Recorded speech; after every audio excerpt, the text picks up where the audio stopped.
हरे कृष्णा कृष्णा कृष्णा कृष्णा हरे हरे, हरे राम राम राम हरे हरे, हरे कृष्णा कृष्णा कृष्णा हरे हरे, हरे राम राम राम हरे हरे, हरे कृष्णा कृष्णा कृष्णा हरे हरे, हरे राम राम राम हरे हरे। हरे कृष्णा। आप सभी भक्तों का बहुत बहुत स्वागत है फार्म हाउस में।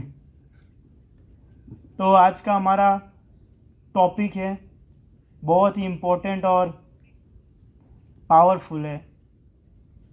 टॉपिक है इम्पोर्टेंस ऑफ हरि नाम, कि इस संसार के अंदर इतने सारे मंत्र हैं, शिव जी के हैं, गणपति जी के हैं, दुर्गा देवी जी के हैं, बहुत सारे ऐसे हैं देवी देवता, उन सब के मंत्र हैं, लेकिन उसके अंदर केवल हरे कृष्णा महामंत्र है क्यों? दूसरा भी हो सकता है। ऐसा तो नहीं है कि अगर शिव जी का है तो उसका गलत मंत्र बताया गया है, या अगर कोई गणपति जी का वक्रतुंड महाकाया बोलते हैं तो वो गलत है, या कोई दुर्गा देवी का बोलते हैं तो वो गलत है। वो तो गलत नहीं है, बट महामंत्र ही क्यों? और अगर महामंत्र भी अगर बोले तो बोल सकते हैं कि प्रभु जी भगवान के कई सारे नाम हैं, तो अनेक लोग जो है अलग अलग नाम के भी जप करते हैं, है ना। कोई श्रीमती राधा रानी का नाम का जप करते हैं, कोई नारायण नारायण करके जप करते हैं, कोई ओम नमो नारायण, ऐसे भगवान के ओम नमो भगवते वासुदेवाय, ऐसे बहुत सारे नाम का उच्चारण करते हैं। लेकिन उन सब के अंदर में इम्पोर्टेंस केवल हरि नाम को क्यों दिया गया है, हरे कृष्णा महामंत्र को क्यों दिया गया है? ये बहुत इम्पोर्टेंट क्वेश्चन है। तो देखिए, अगर हमको इस फार्म हाउस से वापस से इस्कॉन टेम्पल जाना हो जहांगीरपुरा, तो आपके पास ऑप्शन बहुत सारे हैं। आप साइकिल के जरिए जा सकते हैं, बाइक के जरिए जा सकते हैं, 4 व्हीलर के जरिए जा सकते हैं, और एरोप्लेन के जरिए भी जा सकते हैं। तो सबसे पहले कौन से साधन से पहुंचेंगे? एरोप्लेन से सबसे पहले हम पहुंचेंगे अधिक तेजी से। उसी प्रकार भगवान के भी अनेकों नाम है, या देवी देवताओं के भी अनेक मंत्र है, लेकिन जो मंत्र हरे कृष्णा महामंत्र है उसके जैसा पावरफुल और कोई नहीं है। ले जाएगा वो सब भी आपको धाम में ही। ओम नमो नारायण जो श्री संप्रदाय के है, रामानुजाचार्य जी का मंत्र, इसके जरिए भी आप भगवान को प्राप्त कर सकते हैं। या ओम नमो भगवते वासुदेवाय बोल करके भी प्रहलाद महाराज जी ने, ध्रुव महाराज जी ने इसी प्रकार प्राप्त किए थे, तो इसके जरिए भी हम प्राप्त कर सकते हैं। लेकिन हरे कृष्णा महामंत्र कैसा? वो एरोप्लेन का काम करता है ना। ओम नमो भगवते वासुदेवाय जो है वो 4 व्हीलर का काम करता है, और 2 व्हीलर का काम कौन करता है? ओम नमो नारायण। और साइकिल का काम करते होंगे वो अलग अलग तरीके से जो नाम लेते होंगे लोग मटेरियल वर्ल्ड में, वो साइकिल का काम करता हूँ। तो एरोप्लेन किसके बराबर हुआ? हरि नाम के बराबर। तो हरि नाम को लेकर के व्यक्ति अपने आप को बहुत जल्दी मुक्त कर सकता है इस भौतिक संसार से। इसके लिए सबसे ज़्यादा इंपॉर्टेंट है हरि नाम। देखिए, कई बार क्वेश्चन ऐसा भी होता है कि जैसे हमने जस्ट अभी चर्चा किए कि इतने सारे लोग जो इस संसार के अंदर में, कोई शिव जी का भक्त है, कोई गणपति का भक्त है, कोई हनुमान का भक्त है, कोई स्वामीनारायण का भक्त है, बहुत सारे अलग अलग लोग हैं, अलग अलग संप्रदाय है, सबकी अलग अलग फिलोसॉफी है। कोई कृष्ण का भक्त है तो उसी के नाम का जप करते हैं। स्वामीनारायण है तो जय स्वामीनारायण करेंगे, शिव जी है तो ओम त्र्यंबकम यजामहे या ओम नमः शिवाय करके करेंगे, जो गणपति जी के, हनुमान जी का, वो अलग अलग मंत्र का उच्चारण करेंगे। लेकिन देखिए, मंत्र और महामंत्र में बहुत फर्क है। मंत्र और महामंत्र में बहुत फर्क है। आप विचार कीजिए, कोई भी व्यक्ति इस संसार के अंदर में मंत्र का जप करता है ना, तो उसके अंदर बहुत विधि विधान होता है। एग्जाम्पल है सिंपल, गायत्री मंत्र का कंपलसरी आपको स्ट्रेट बैठना पड़ेगा, कोई भी गलत विचार नहीं आना चाहिए। एक ही कंडीशन में आपको बैठ करके करना है। या कभी कभी होता है कि किसी भी मंत्र का हम जप करते हैं, या कभी पूजा करवाना हो, या कोई इच्छा है आपकी अपनी कोई चीज़ प्राप्त करने की, तो उसके लिए अगर मंत्र बुलवाना हो तो उसके अंदर में थोड़ी बहुत भी अगर मंत्र के अंदर मिस्टेक हो जाए तो उसका उल्टा इफेक्ट पड़ता है कि नहीं पड़ता है। महाभारत के अंदर स्टोरी है, पता है किसी को जिसका उल्टा इफेक्ट हुआ था महाभारत में? द्रौपदी किसकी पुत्री है? द्रुपद महाराज। उन्होंने यज्ञ किया था किसको प्राप्त करने के लिए? पुत्र की प्राप्ति के लिए। लेकिन मंत्र में फर्क आया था थोड़ा बहुत, है ना, उच्चारण गलत हो गया, जिसके कारण पुत्री की उत्पत्ति हुई। तो इसी कारण मंत्र जो है, मंत्र हम इस कलयुग के अंदर में जप नहीं कर सकते मंत्र का, क्योंकि उसके एक मिस्टेक से है ना आपके ऊपर बहुत सारा इफेक्ट पड़ सकता है, बहुत इफेक्ट पड़ता है। और वैसे भी आप किसी भी देवी देवताओं के मंत्र का जप करेंगे तो देवी देवता भी वो हरे कृष्णा महामंत्र का ही जप करते हैं, सो हमको डायरेक्टली प्राप्त करना है। लेकिन हरे कृष्णा महामंत्र ऐसी चीज है, किसी भी अवस्था में, किसी भी परिस्थिति में, कहीं भी, किसी भी समय आप भगवान का नाम ले सकते, उसका कोई इफेक्ट नहीं पड़ता है, कभी भी नहीं। बाथरूम में बैठे बैठे भी हरे कृष्णा महामंत्र बोल सकते, सोते सोते भी हरे कृष्णा महामंत्र बोल सकते, खाते खाते भी हरे कृष्णा महामंत्र बोल सकते। एनी कंडीशन, कोई भी कंडीशन के अंदर में आप महामंत्र बोल सकते हैं, इसके अंदर कोई प्रकार का अपराध नहीं लगता है। एक बार ऐसा ही हुआ, हनुमान जी गुजर रहे थे रोड पे से, तो एक भक्त था, वो मल त्याग करने के लिए बैठा हुआ था। गांव में तो पहले ऐसे ही जाते थे। तो हनुमान जी जब जा रहे थे तो जो भक्त है वो मल त्याग करते करते राम राम बोल रहा है। अब हनुमान जी को बहुत गुस्सा आ गया कि यार ये तो गलत अवस्था में एक तो बैठा है, गलत कार्य कर रहा है, मल त्याग कर रहा है और उसमें भगवान का नाम ले रहा है। पीछे से एक लात जोर से मारा उसको, वो 2 थपकी पड़ा, ऐसे गोल गोल गोल गोल गिरा। और हनुमान जी एकदम जोर से बोला कि इस कंडीशन में भगवान का नाम लिया जाता है। जोर से बोल करके हनुमान जी वहां से चले गए। फिर हनुमान जी पहुंचे भगवान श्री राम के पास। तो वहां पे पहुंचे तो पूछा वहां पे कि भगवान श्री राम कहाँ हैं? तो सबने कहा उनका तबीयत ठीक नहीं है, वो आराम करने के लिए शयन कक्ष में गए हुए हैं। तो पूछा कि क्या हुआ? बोला पता नहीं, उनको चोट लगी है। तो हनुमान जी गए भगवान राम के पास, तो उनको कहा कि प्रभु हुआ क्या आपको अचानक से? तो बोला हनुमान कुछ नहीं हुआ है, बस तुम्हारी ही कृपा है। तो हनुमान जी कहा मेरी कृपा कैसे है? तो तुमने ही तो लात मारी थी। तो हनुमान ने कहा भगवान मैंने आपको थोड़ी मारा था, मैंने तो उसको मारा था, वो मल त्याग करते करते आपके नाम ले रहा था। तो भगवान राम ने कहा कि वही लात मुझे पड़ी है। तो ऐसा क्यों?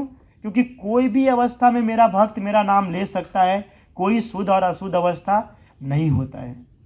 लेकिन तुमको लगा वह अशुद्ध अवस्था में बैठा है और मेरा नाम ले रहा है, इसलिए तुमने उसको मारा और वो मेरे को लगी।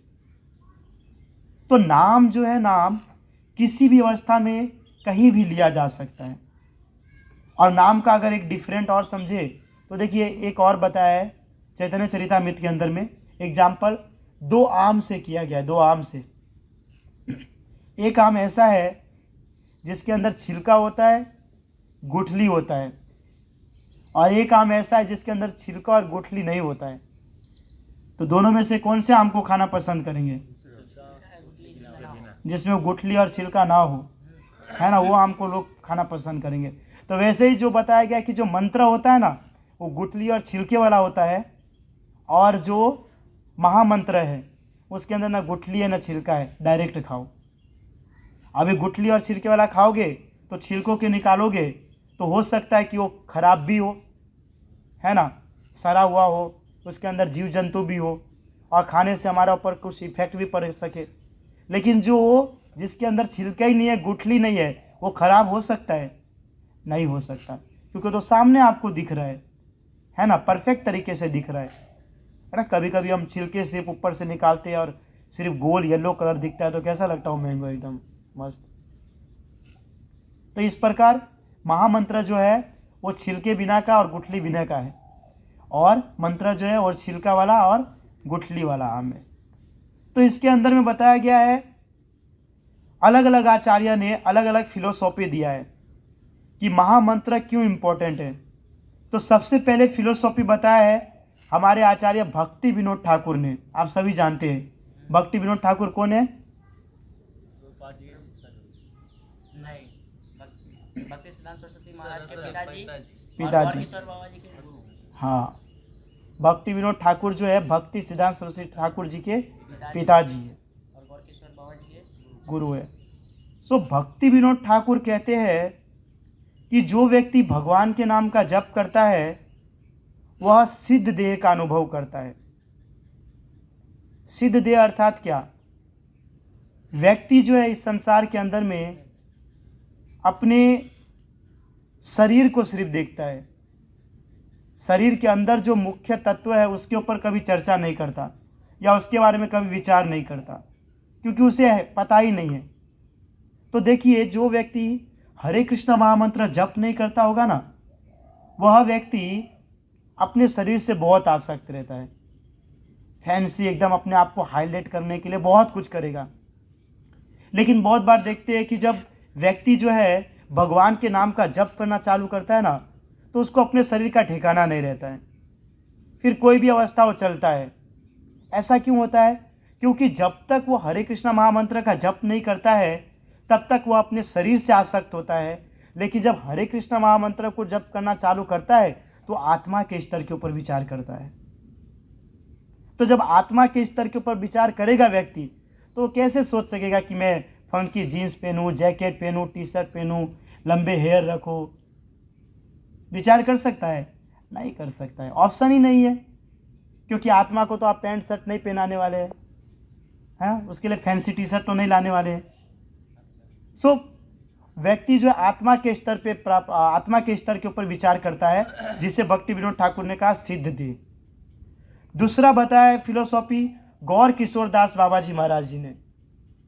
गौर किशोर दास बाबा जी महाराज जी कहते हैं कि जो व्यक्ति भगवान के नाम का जप करता है उसको कृष्ण का दिव्य गुण तथा लीला स्मरण होने लगती है। आप सभी कहेंगे कि आज तक हम भगवान के नाम का जप करते हैं, आज तक हमारे अंदर ऐसा कोई प्रभाव नहीं हुआ कि भगवान का लीला का स्मरण होता हो या भगवान का दर्शन होता हो। लेकिन जप करने की एक अलग रीत है जो हमको शास्त्र में बताया गया है। वो रीत को फॉलो करेंगे तभी हम आगे बढ़ पाएंगे।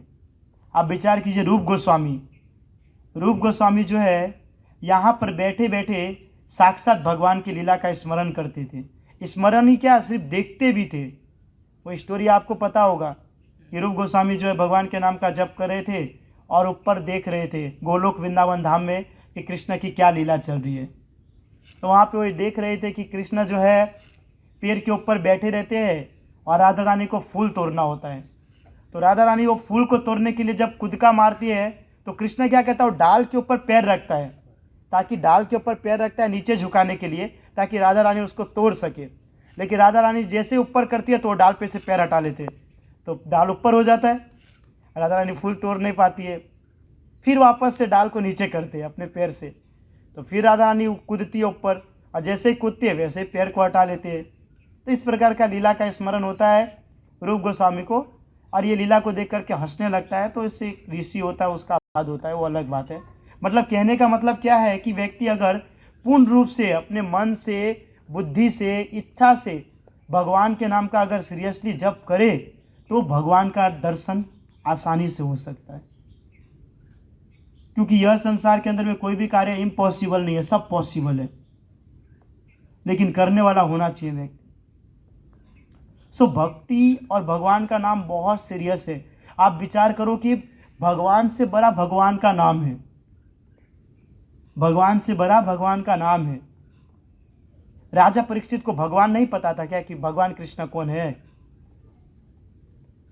वो तुरंत स्मरण कर सकते थे, क्योंकि पूरा ज्ञान देने वाला तो वही है। राजा परीक्षित को जितने भी ज्ञान दिए वो सब के सब भगवान श्री कृष्ण ही नहीं दिए, अस्त्र का हो या शस्त्र का हो, तो उसे नहीं पता चलेगा कि भगवान कौन है। राजा खटवांग जो है सूर्यवंश में प्रकट हुए थे, भगवान राम के कुल में, देवताओं की तरफ से युद्ध लड़ने के लिए गए थे और देवताओं ने पूछा कि आपको क्या चाहिए, आपने हमारे युद्ध को जिता दिए। तो उसने कहा कि मेरे जब जीवन का कितना समय बचा है। तो उसने कहा 2 क्षण, 1 मिनट या 2 मिनट होगा। तो उन्होंने कहा कि आप ऐसी कुछ लीला कीजिए या ऐसा कुछ कीजिए कि डायरेक्ट मैं नीचे पहुंच जाऊं। तो स्वर्गलोक से इंद्र ने तुरंत ही 1 सेकेंड के अंदर उसको नीचे भेज दिए और 2 मिनट के अंदर राजा खटवांग ने भगवान का स्मरण किया और भगवान के धाम में चले गए। तो राजा खटवांग ये कर सकते हैं तो राजा परीक्षित नहीं कर सकते हैं? कर सकते हैं 100%। लेकिन फिर भी उसने भगवान का स्मरण नहीं करके सुखदेव गोस्वामी के पास जाकर के 7 दिन का भागवत कथा सुना, भगवान की कथा सुनी। तो उस समय भगवान ने उसको नहीं बचाया बल्कि भगवान के नाम ने उसको बचाया। तो भगवान से बड़ा भगवान का नाम होता है। तीसरा बताया श्री प्रभुपाद जी ने। श्री प्रभुपाद जी मत देते थे कि जब भी प्रभुपाद जी किसी को भी लेटर लिखते थे, विदेश में लेटर लिखना हो या इंडिया में, तो उस लेटर में भगवान प्रभुपाद जी कहते थे सबको लास्ट में कि आपका जीवन उत्कृष्ट हो। उत्कृष्ट हो, उत्कृष्ट का अर्थ बताया गया है कि आपका जीवन महान हो, श्रेष्ठ हो और उत्सुकता से भरा हुआ हो। वो किसी भी व्यक्ति के अंदर ऐसा हो सकता है? किसी ने आपको लिख दिया आपके बारे में कि आपका जीवन जो है महान हो, श्रेष्ठ हो और उत्सुकता से भरा हो, तो ये आपका हो जाएगा? नहीं होगा। लेकिन प्रभुपाद जी ऐसा क्यों लिखते थे? क्योंकि वह व्यक्ति भगवान के नाम का जप करते थे। तो जो व्यक्ति भगवान के नाम का जप करता है उसके जीवन में हमेशा उत्सुकता, श्रेष्ठता और महानता रहती ही है। आप विचार कीजिए कि जब आप इस्कॉन में ज्वाइंट नहीं थे तो कोई आपको पूछने वाला नहीं। ये सीरियसली है। आप पैसे वाले हो, गरीब हो या मिडिल फैमिली हो, कोई आपको पूछने वाला नहीं। लेकिन इस्कॉन में आओ तो फोर्ड कंपनी का मालिक भी एक झोपड़ी में रहने वाले भक्त को हरे कृष्णा बोलते हैं। तो कितनी बड़ी बात है। सो जब व्यक्ति भगवान के नाम का जप करता है, भगवान के नाम का स्मरण करने लगता है, तो हर जगह से उसे सम्मान, उत्साह, ये सब चीज़ उसको अपने आप मिल जाती है। इसलिए भगवान के नाम का जप करना चाहिए। चौथा जो है, चौथे पॉइंट में विशाखा जी कहती है। विशाखा कौन है? भगवान की राधा रानी की सखी। राधा रानी की सखी।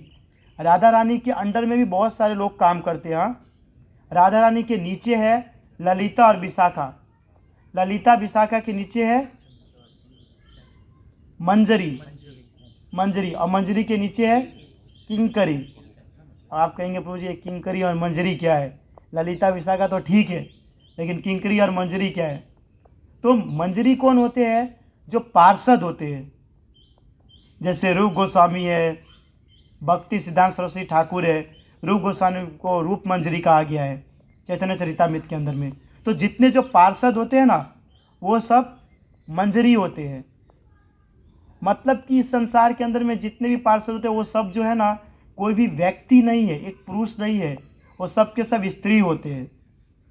और वैसे भी अगर देखा जाए तो इस संसार के अंदर में सब व्यक्ति जितने भी है वो सब भोग्य वस्तु है। भोक्ता तो एकमात्र कृष्ण है। तो ये सिद्ध कैसे हो सकता है? व्यक्ति कैसे भोग्य बन सकता है? इसका कहने का अर्थ होता है इस संसार के अंदर जितने भी पुरुष है या स्त्री है वो सब के सब स्त्री ही है। पुरुष तो एकमात्र भगवान श्री कृष्ण है। तो जितने पार्षद होते हैं वो सभी जो होते हैं वो सब होते हैं मंजरी। और किंकरी कौन होते हैं? जो भक्ति में जुड़ते हैं तुरंत, जस्ट कुछ समय हुआ हो इस संसार के अंदर में। जैसे आप सब भी बोल सकते हो किंकरी अपने आप को, जो भगवान की भक्ति साधना करते हैं, उनकी सेवा करते हैं। तो इस प्रकार से राधा रानी का ऐसा 3 लेवल होता है। तो विशाखा कहती है भगवान श्री कृष्ण को कि आपके नाम का इतना महिमा है जिसको बताया नहीं जा सकता। जिस प्रकार कहते हैं ना, एक राजा ने कहा था एक व्यक्ति को कि ये भालू है और इसके बाल को गिन के बताओ इसके शरीर में कितने बाल हैं। तो ये तो इम्पॉसिबल है, नहीं गिना जा सकता। तो वैसे ही भगवान श्री कृष्ण के जो नाम है, नाम वो नाम का इतना गुण है कि व्यक्ति जो है उसके बारे में जानने का प्रयास भी करे ना, फिर भी नहीं जान पाएगा। तो विशाखा कहती है कि जब राधा रानी आपके नाम का सिर्फ आधा अक्षर कृष्णा होता है ना, कृष्ण का कृष्ण सिर्फ बोलती है ना, तो उनकी आंखों से झरझर आंसू बहने लगता है। राधा रानी की बात है। और उसने तो पूरा आधा नाम लिया है, कृष्ण सिर्फ बोला। हम तो आज पूरा नाम क्या, पूरे नाम का जप करते 108 माला। तो कितनी बार झरझर की नदियां बही है? एक भी बार नहीं। सीरियसली पॉइंट है, क्योंकि हम उसको लाइटली लेते, सीरियस नहीं लेते। कोई प्रभु जी अपने लेक्चर में बोल रहे थे कि कोई 16 राउंड करता है, लेकिन 16 राउंड के अंदर में उसका बिल्कुल मन नहीं है। और कोई व्यक्ति एक माला कर रहा है, लेकिन वो पूर्ण रूप से अपने मन को लगा करके करता है, तो 16 राउंड करने वाला व्यक्ति से पहले वो एक माला करने वाला व्यक्ति गोलोक वृंदावन धाम जाएगा। वो एक माला करने वाला व्यक्ति जाएगा। क्योंकि 16 राउंड क्या है कि बहुत सारे लोगों को बोझ लगता है कि यार माला करना है। जैसे नहीं कोई काम बाकी रहता है, तो अरे खाना पकाना है, जाना है, सब उसी प्रकार से माला कि करना है। तो वो काम के बराबर हम विचार कर लेते हैं कि जब तक व्यक्ति जब भगवान के नाम का जप करता है और उनके आंखों से आंसू ना निकले, उनके शरीर के जो रोंगटे होते हैं खड़े ना हो, ये जो बाल होते हैं खड़े ना हो, गला एकदम गदगद भर ना जाए, तब तक वो व्यक्ति का जो चैंटिंग है वो कोई काम का नहीं है। वो चैंटिंग कोई काम का नहीं है। राधा गोविंद महाराज जी कहते हैं, चैतन्य महाप्रभु है ना, चैतन्य महाप्रभु जब पुरी में रहते थे ना, पुरी में, तो 8 घंटे जगन्नाथ जी के सामने खड़े रहते थे, गरुड़ स्तंभ के पास। जगन्नाथ जी वो सामने खड़े रहेंगे तो वो गरुड़ स्तंभ के पास खड़े रहते थे और जगन्नाथ जी को देखते थे। वो इतना रोते थे कि 8 घंटे के अंदर जगन्नाथ जी के पूरे नाम को नहीं बोल पाते थे।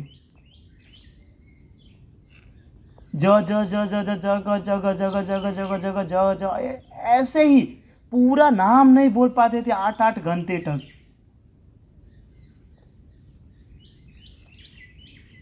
और एक हमारा नाम होता है, कभी होता है 1 घंटे में 16 माला कंप्लीट हो जाता है।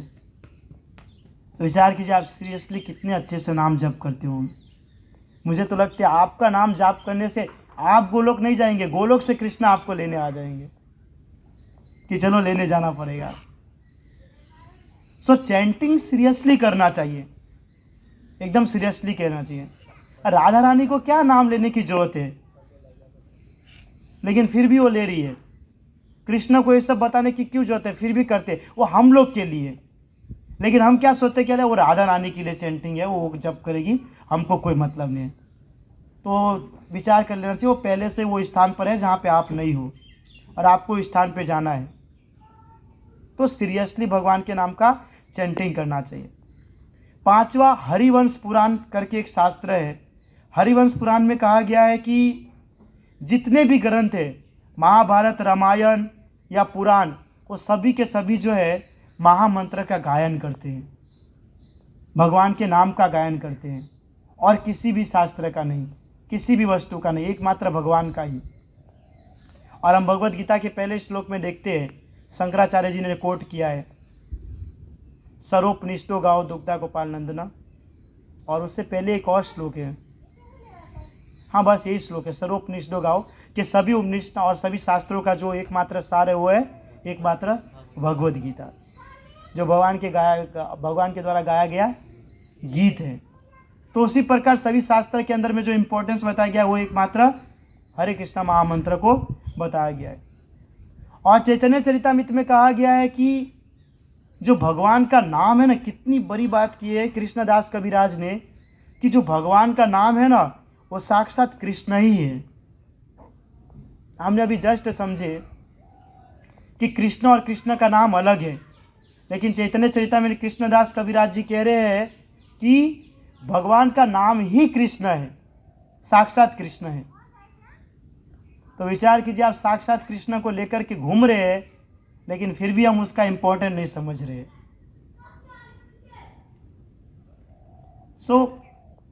लास्ट में अगर कुछ निचोड़ आएगा ना, तो निचोड़ यही आएगा कि अगर आप हरे कृष्ण महामंत्र जप कर रहे तो उसको इम्पोर्टेंस दे करके उसका जप कीजिए, और अगर नहीं करना है तो हमेशा के लिए छोड़ दीजिए। दो में से एक ही ऑप्शन करना चाहिए, बीच में नहीं करना चाहिए। वो है ना, एक शास्त्र में ऐसा था, वाल्मीकि मुनि और दूसरे कौन थे, वशिष्ठ मुनि, वो दोनों के बीच में जमता नहीं था थोड़ा। तो एक बार क्या हुआ, एक व्यक्ति था, उसको भक्त होगा, उसको जाना था स्वर्ग लोक। तो वशिष्ठ जी के पास गए, नहीं वाल्मीकि जी के पास आए। तो वाल्मीकि जी कहा कि मेरे पास कोई सिद्धि नहीं कि मैं तुमको स्वर्ग लोक भेज सकूं, जाओ तुम वशिष्ठ के पास जाओ। तो वशिष्ठ जी के पास गई। वशिष्ठ जी के पास कहा जा कर के मुझे स्वर्ग जाना है। तो बोला कि वो मेरे पास नहीं हो सकता है, तुम जा कर के वाल्मीकि जी को कहो। तो ये कहा कि दोनों के दोनों फिरा रहे इधर से इधर। तो उसने एक आइडिया लगाया। वो क्या किया कि वाल्मीकि जी के पास जाए गए, और वहाँ पर जा कर के उसने कहा कि रे वशिष्ठ जी, तो देखिए आपके बारे में कैसा बोल रहे कि आपने 60,000 वर्ष तक तपस्या किया और एक जीव को आप स्वर्गलोक तक नहीं पहुंचा सकते। वशिष्ठ ने ऐसा कहा, मैं जस्ट तुमको पहुंचाता हूं। और वाल्मीकि जी रेडी हो गए, अब उसको पहुंचाने लगे ऊपर की ओर, ऊपर की ओर। जैसे ही जैसे ऊपर की ओर बढ़ रहे थे, स्वर्गलोक के जितने भी देवी देवता थे उनको गटर के जैसा स्मेल आने लगा, और सभी देवी देवता बैठ गए वहां पर, देखने लगे कि क्यों गटर का स्मेल क्यों आ रहा है। तो देखा कि इस मटेरियल वर्ल्ड से अंदर से कोई व्यक्ति आ रहा है ऊपर। तो क्या हुआ कि ऊपर से वो लोग लात मार के उसको नीचे गिराने लगे, और इधर से वाल्मीकि जी उसको ऊपर कर रहे। बेचारा ना ऊपर जा पाया ना नीचे जा पाया, बीच में अटक गया। वो कहते हैं कि अभी भी लटके ही हुए हैं, न ऊपर का ना नीचे का ना। तो वैसे ही चैंटिंग करना है तो सीरियसली करना चाहिए, और नहीं करना है तो उसको छोड़ देना चाहिए, नहीं तो आप बीच में लटक जाएंगे, कहीं का भी नहीं। ओके। उसके बाद बताया गया हरि भक्ति विलास के अंदर में बताया गया है कि दूसरे कितने भी देवी देवताओं का जो मंत्र है उनके अंदर नियम होते हैं, लेकिन भगवान के नाम का जप करने में कोई नियम नहीं होता है। ये तो हमने तुरंत जस्ट अभी सीखे, हमने जाने। उसके बाद विष्णु पुराण में कहा गया है कि जो व्यक्ति भगवान कृष्ण का नाम लेता है वो जन्म जन्मांतर के पापों से तुरंत मुक्त हो जाता है, तुरंत मुक्त हो जाता है। जैसे सिंपल एग्जाम्पल है, ये घास है ना, घास तो घास है ना, बारिश ना होने के पहले एकदम सूखी रहती है, तो उसके अंदर आग जलाओ ना तो एकदम जल जाएगा, और अगर भीनी घास में आग लगाएंगे तो नहीं जलेगा। लेकिन सूखे घास के अंदर ही अगर भीगा घास भी हो तो अगर आप जलाओ तो सूखे और भीने दोनों को जला देता है ना। तो वैसे ही हरे कृष्णा महामंत्र भी ऐसा है कि आप उसको गलत तरीके से जप करो कि सही तरीके से जप करो, वो दोनों को नष्ट करके आपको गोलोक वृंदावन धाम पहुंचा ही देंगे। भगवान की ऐसी कृपा है, लेकिन हमको एफर्ट करना है बस, और कुछ नहीं, एफर्ट करना है। और स्कंद पुराण में कहा गया है सेम यही चीज़ कि भगवान के नाम का आप जप कीजिए, अपराध रूप में या अपराध रूप में नहीं भी कीजिए, लेकिन वो अपना कार्य करेगा ही, वो अपना कार्य करेगा ही, है ना। हमारे रोहित प्रभु एग्जाम्पल देते हैं, वो अग्नि का एग्जाम्पल, क्या बोलते हैं कि अग्नि आपके पास जाए या अग्नि के पास आप जाइए, वो अपना गुण धर्म नहीं छोड़ता है, वो जलाई गई। तो वैसे हरे कृष्णा महामंत्र भी है, आप अपराध से बोलिए या लाइटली बोलिए या सीरियसली बोलिए, उसको पता है कि मुझे इसको गोलोक धाम ले ही जाना है बस, तो ले ही जाएगा। अब देखिए महामंत्र के विषय में गुरु नानक जी क्या कहते हैं। गुरु नानक जी कौन से क्या बोलते हैं, पंजाब में आते हैं ना, पंजाब के सिख धर्म के, लेकिन वो लोग गुरु नानक को ही भगवान मानते हैं। लेकिन गुरु नानक जी कहते हैं कि महामंत्र इतना इम्पोर्टेंट है कि उससे बड़ा और कोई चीज़ नहीं है। गुरु नानक कहते हैं कि किसी व्यक्ति को हिमालय में डाल करके मार दिया जाए, हिमालय पर्वत में डाल करके मार दिया जाए, या सोने के जितने भी बड़े महल है उसको दान कर दिया जाए, फिर भी वो महामंत्र के बराबर नहीं है।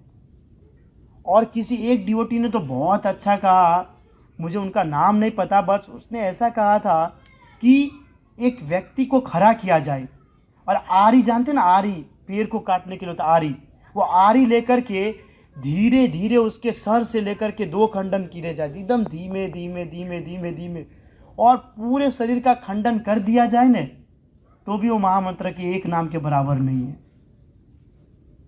तो गुरु नानक भी यही फिलोसॉफी बता रहे हैं कि हरे कृष्णा महामंत्र जो है वो बहुत इंपॉर्टेंट है। लेकिन क्या होता है कि वो फिलोसॉफी को कोई मानते नहीं है। जैसे मुस्लिम धर्म के अंदर में कौन है, मोहम्मद पैगंबर, उसने क्या कहा, मैं भगवान का मैसेंजर हूँ, मैसेंजर हूँ। नहीं, मैसेंजर का अर्थ क्या होता है,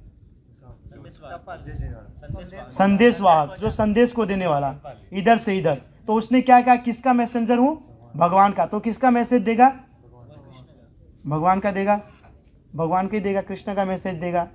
लेकिन फिर भी लोग वो चीज़ को मानते नहीं है। फिर कृष्ण धर्म में आते हैं तो कौन है, जीसस क्राइस्ट, क्या बताते हैं, मैं भगवान का बेटा हूँ। तो भगवान का बेटा दूसरे का गुणगान करेगा, हाँ, कि अपने पिता का ही गुणगान करेगा। आप जाएंगे दूसरे के पास, दूसरे के पिता का गुणगान करेगा, अरे उसका पिताजी तो कैसा, मेरा तो रोज चप्पल मारता मुझे। ये हो सकता है, ऐसा कभी आप कहेंगे? या आपके पिता के बारे में कोई कुछ बोलेगा तो आप सुनेंगे? नहीं सुनेंगे। तो वो भी बता रहे कि मैं भगवान का लड़का हूं, तो अपने पिता का ही गुणगान करेगा। लेकिन लोग क्या करते, वो चीज को नहीं देखते, और क्या है कि अपनी फिलोसॉफी बताते। तो गुरु नानक जी भी सेम ऐसा ही है, हरे कृष्णा महामंत्र का जप का हर चीज बताते हैं, लेकिन लोग जो अलग तरीके से उसको मानते हैं। फिर बताया गया सबसे इंपॉर्टेंट, कबीर दास जी, आप जानते होंगे, कबीर पंथ जो होते हैं वो कभी भी हरे कृष्णा महामंत्रों का भगवान को एक्सेप्ट नहीं करते। उनका क्या फिलोसॉफी होता है,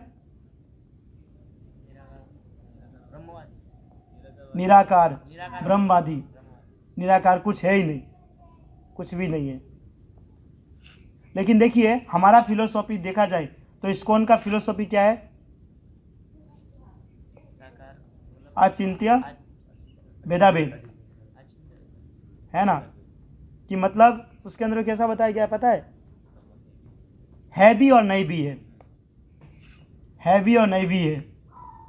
तो ये लोग पता है खुश हो जाते हैं, ये लोग खुश हो जाते हैं, क्योंकि हम बोलते हैं भगवान है भी और नहीं भी। तो अगर बोलते है तो साकार हो गया, और नहीं भी है तो हमारे पक्ष में हो गया निराकार, जो हम बताते हैं।